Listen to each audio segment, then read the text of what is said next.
Action.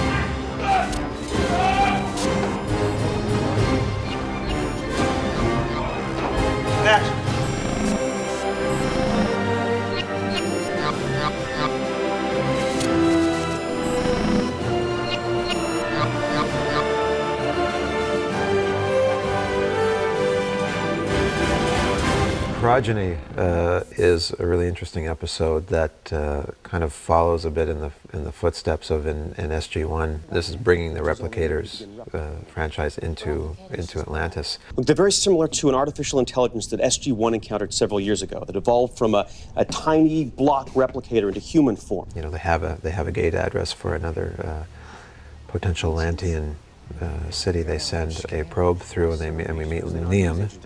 He is very Atlantean in appearance, and basically offers the team to, to come if it's in peace. But if you come in friendship, please know you're most welcome here. Well, we're setting up for scene number 5. This is when our team comes through the Stargate and basically find themselves in an alternate version of Atlantis. It's kind of a what the moment. Look. So, not exactly like our gate room. After we meet Liam in person, we meet the Asuran High Council, where we're introduced to the Obroth character played by David Ogden Stiers. And we find out a little bit of backstory to the Asurans, how they are basically like an offshoot of the original Ancients. Our ancient brothers were arrogant, which led them to greatly underestimate the Wraith, an enemy inferior in intelligence, yes, but vastly superior in numbers and ruthlessness. And we find out further, they're actually made up of nanites that were created to help fight the Wraith. They're actually human form replicators. Who the hell are you people? They're not people. They're machines. And they're very bitter about how they were created in the first place and want to basically finish the job of destroying the home world of the Ancients, which of course is Atlantis. Where are we going? Atlantis. Why didn't you just dial the gate and send us through? We're not taking you to Atlantis. Our intention is to destroy it. So we come into some confrontations, obviously, with Obroth, and once we've figured out how to temporarily pause the replicators and try to make our escape. At the end of it, while we're in the puddle jumper heading back to Atlantis, we find out that actually now Liam's base code is being tampered with back in Asuras. He all of a sudden gets very, very aggressive and makes an attack on Weir.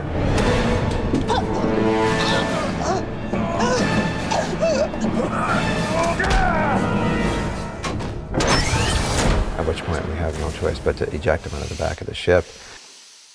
We end the episode on Liam floating in space.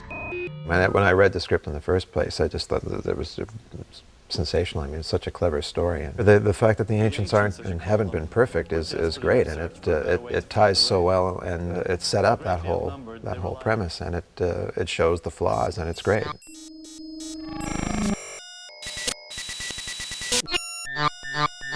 Well, we are in the grand tunnel that links the city of Atlantis to the larger city of Asuras. The green screen at the end that you can see represents a hallway extension. We're basically just continuing this down in almost an infinity view. And we'll be doing the opposite of that as well. So it looks like it goes on forever the other direction as well. Oh, my. Kidding.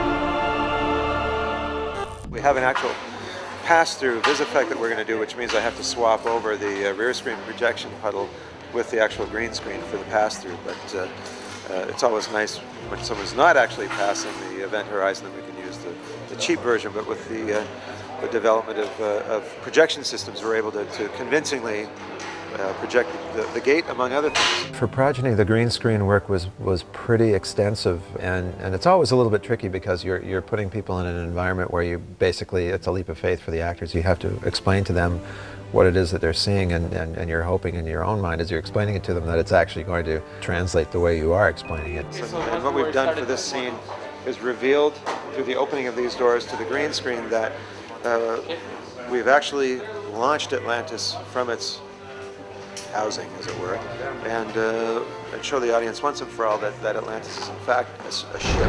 In space. It's a star drive. Of course, the rumbling sound we heard. With all those ZPMs, you're able to actually fly the city. When Neum basically reveals to the team that the city's in flight, so we actually get this incredible vista of off the balcony from his office, and it's also the initiating point where Neum takes Weir basically on this virtual tour. That was a tricky one technically because Mark, our visual effects genius, and I tried to work out a sequence that would not just be basic cuts. When you're dealing with a visual effects sequence, it's really, really important to work closely with the visual effects supervisor. So we used motion control on a couple of sequences. When we meet Oberoth, we reveal the nanites in playback, and upon Weir's revelation of that takes us then to the next step, which is showing us the creation of Oberoth. They grew in numbers, evolving at a rate that took the ancients by surprise. The molecular machines began interlocking, assembling themselves to form even more complex organisms, eventually evolving into the most effective and efficient form they knew of.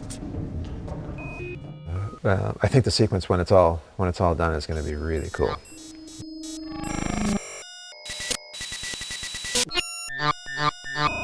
It's a really tough thing for actors to try to play the robot, but to play the human and the emotional arcs that they're having to portray. John O'Callaghan, who played Neum, I thought did a dynamite job. I mean, we talked a lot about it, about how far he should go with it, and he was very careful himself to really plot his course. But I think he really kept it in check and really played that balance of that kind of automation of being a mechanical creature, but at the same time having those human sensibilities. The Oberoth character, played by David Ogden Stiers, I mean, I thought, played it so well, and again, understated. The little subtleties, like one of the favorite shots in the episode for me was a close-up of him where Ronan is speaking. Where we come from, we take care of our family.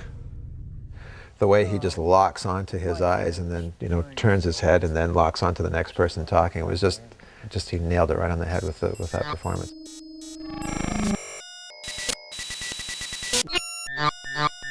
The setup of the mind probe in the first place, to me, in the script was brilliant. Again, I love the way Carl set that all up, and it's such a great misdirect for the audience. We think that we've escaped and that there's no issue with these folks anymore. We've left that story. We've now come back to the base, and all of a sudden we're under attack by Wraith hive ships. You very quickly almost forget where you came from because of the intensity of being under attack. And from that moment to reveal the fact that, this was actually a mind probe sequence, and now again transported back to the original story, I thought was really, really clever. When you're reading a sequence like that, obviously certain visuals are conjured up, and in that particular case, I thought it would be great to end on a close-up of Shepard with that full screen whiteout and all the other effects that are going on.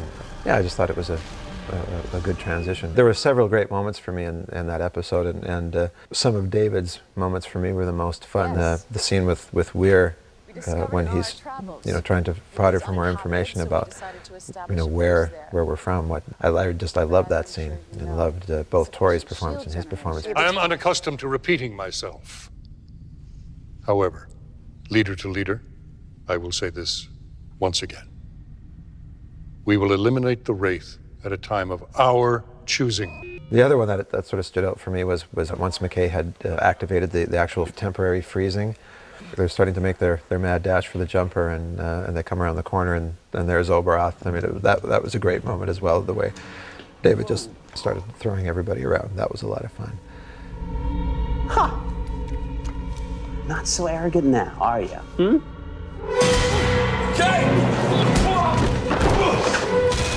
The other components of that episode for me that were fun were the banter between McKay and Shepard. There was a few scenes where we just played two shots of Shepard being the pest as McKay's trying to basically save the world. He's being the little gnat over the shoulder that's just driving McKay crazy. So the banter between the two of them was a lot of fun. I figured out a way to create a glitch that, on my command, should momentarily freeze them. Should. Okay, will. I mean, dead in their tracks, like hitting the pause button. I mean, temporarily, until they figure out how to override it. How long? Well, I don't know. That's why I said momentarily. Days, hours, minutes? Well, look, it's minutes, but I don't know. That's what I was just saying to him. 10, 20? Well, okay, fine. You want a number? Fine, 7. 7 minutes and 31 seconds. You happy? No. The thing that I always have a hard time with is getting a fresh perspective on it. Like once you're finished shooting, you really have no idea how it turned out. I mean, you watch dailies, you're seeing it obviously on the day. Sometimes you can kind of lose sight of things a little bit, or at least lose the perspective. I felt like it was going to be pretty good, and again, knowing that the visual effects were going to be outstanding. A great script and good performances, I mean, you know it's going to turn out pretty good.